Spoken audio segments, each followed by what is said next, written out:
What's up, everybody? Welcome back to Pens and Tea. My name is Carrie, and today I am about to say something that I never in my wildest dreams would have thought that I would say, ever. I've been using fountain pens, oh gosh, a decade now? Maybe more? I don't know. What is time? Time is just a bowl of soup. I don't know. I've been using pens forever. And while I have liked this pen, I've never loved this pen. Had a bit of a love-hate relationship. No, hate's a strong word. I've never hated the pen. I've just kind of disliked the pen in the past. It's been hot and cold. It's been like one of those relationships where you break up, you get back together, you break up, you get back together, sort of a Ross and Rachel type thing. No, it's not a TWSBI. Spoiler. Although I do own 2 TWSBIs now, one of which I very much enjoy, one of which I like. But this, I never thought I would be saying.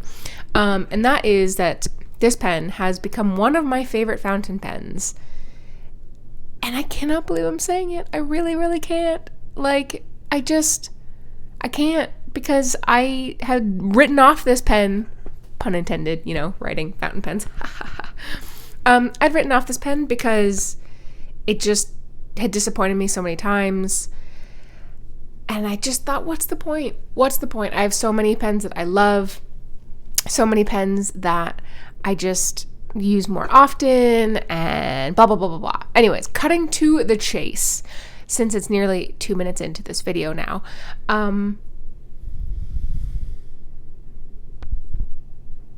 It is the humble Lami Safari. That's right, people. That's right. The Lami Safari has become one of my favorite fountain pens.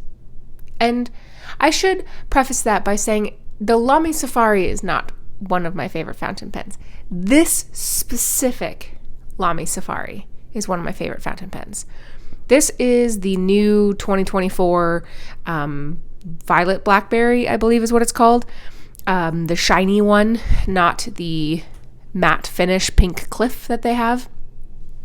Let me get out of the camera so it'll actually focus. We learned that in last week's video. I mean, I kind of wish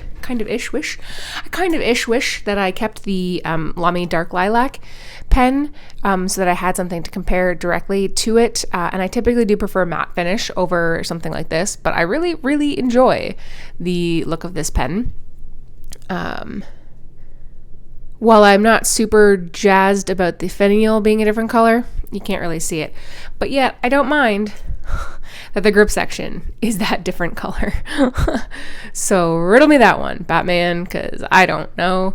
Does have the triangular grip. I'm not going to go too far into the specifics of this pen because I've reviewed it many times. I have reviewed it an exhausting amount of times. I was supposed to get paid once for doing a written review of the Lami Safari, and then the magazine company never paid me because I think they didn't like the fact that I was slightly negative about it, and so they refused to pay me or publish what I wrote, even though I did the work for them.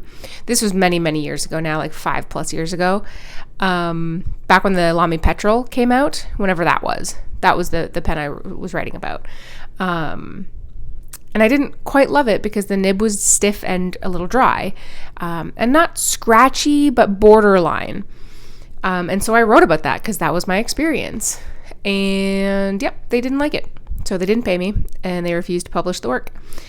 And then I'm not sure if the company went under because I'm not sure. I haven't heard anything about their magazine in a long time.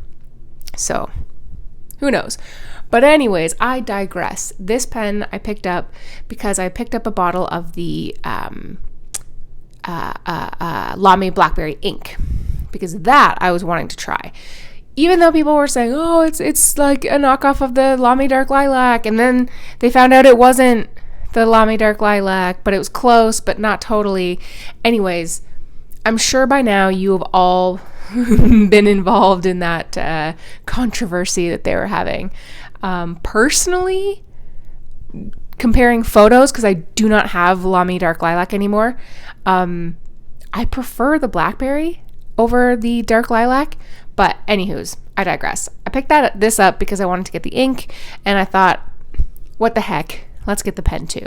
And the reason why I love this specific pen so much is because for the first time in my Lami Safari experience, I have one that writes perfectly the way that I like it.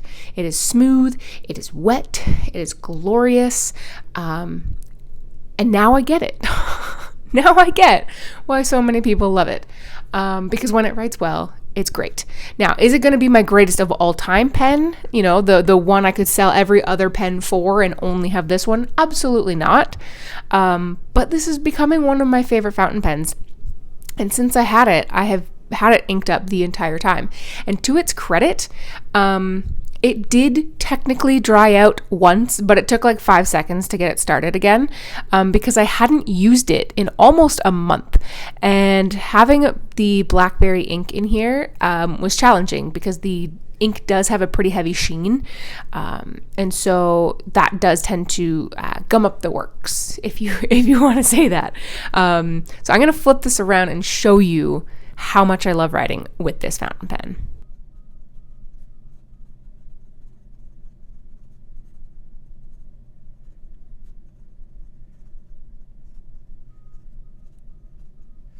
Okie doke, so the quick brown fox jumps over the lazy dog, and as you can see already, there's a lot of gold sheen. Well, it's supposedly more green than gold, according to other people's swabs, but honestly, like on Tomoe River paper, it looks more gold than green, so that's what I see. I really like this ink quite a bit. And the reason, like I said, oh, come on, focus now.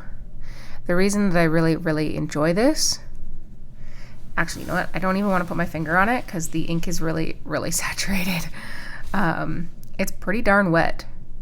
And for being a Lami Safari, in my experience, it's nothing but dry. And I hate that. I really hate dry writers. I do. Now, I will preface this by saying, like, again, this is not the full review.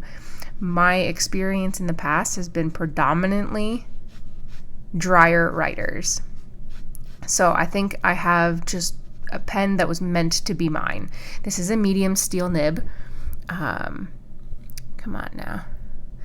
So it's not a fine. It's not an extra fine. Not that it really ultimately matters. You can see all that sheen on the back of the plastic feed. So I don't know if that has anything to do with it. I've used extra fine all the way to 1.1 on Lami, and I've had pretty dry experiences the entire way. But this is really awesome.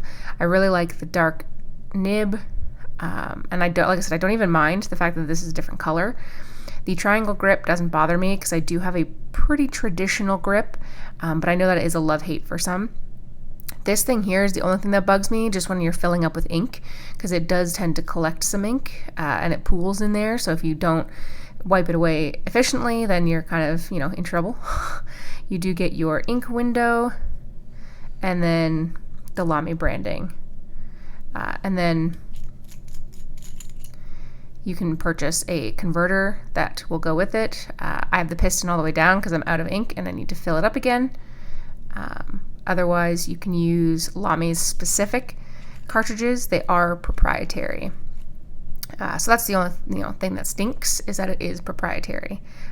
But I really, really like this pen. Like I said, I've got to give it props because having not used it for a whole month when I was moving and adjusting and all this kind of stuff, it did dry out, but it didn't take more than a quick, couple squirt, squiggles, and I just blew my hot breath on it for a second. And it started up no problem. And considering the heavy amount of sheen, I'm not mad about it. Reverse writing is not super pleasant. because it is a little bit scratchy, but it's definitely doable. It just feels weird because the grip tells you not to do that. So between the combination of this ink and this pen, the way that it writes, I'm very, very pleased. I have re-inked it several times now, and I don't think I will be cleaning it out anytime soon. In fact, as soon as I end this video, I will re-ink it back up because I like it a lot. It's very, very smooth. It is still a stiff nib, don't get me wrong, but if you do like the feel of TWSBI or things like that, then I think you'll really, really like this. Of course, the age-old question that I've done many, many times too, I've answered many, many times, is do you get a Lami Safari? Do you get a Pilot Metropolitan? I think I would still recommend the Pilot Metropolitan over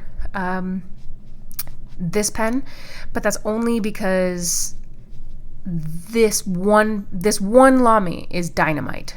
This one Lami writes the way that I want it to write. But I've had many, many, many, many, many that did not. Whereas I've never had a Pilot Metropolitan disappoint me the way that Safaris have. So I would still recommend the Metropolitan over the Safari, but the choice is yours. Of course, neither of them are super expensive pens, so you could also just pick up both if you have it in the budget. So that's up to you and where you are in your fountain pen life and journey. Because there was a day where I did think that the Lami Safari and the Pilot Metropolitan were extremely expensive pens, but then I got into the hobby and realized not so much. So anyways, I'm rambling at this point. Do check out the description below if you'd like to check out my Patreon there. I do free previews, so you get minimum 24-hour access early to my videos. You'll also see behind the scenes footage from time to time. Lots more about Parker, who is doing better, by the way, which is great. Because gosh darn, I love her too much. It hurts. So if you want to help support me over there, feel free to click that link. You'll also find links to my Instagram, which I will be active on very, very shortly. I've been more active on my book account, A Bookish Canadian. So if you wanted to follow me over there, feel free if you want to see, some of my nerd stuff there. But anyways, as always, hit the subscribe, hit the like, new videos every Monday and Friday and the occasional Tuesdays. And guys, I appreciate you so much. You don't even know, especially if you're still watching at this point. Actually, if you are still watching at this point, write down in the comments section cool points, because you now have cool points in my mind. All right, guys, I'll see you next time. Bye-bye.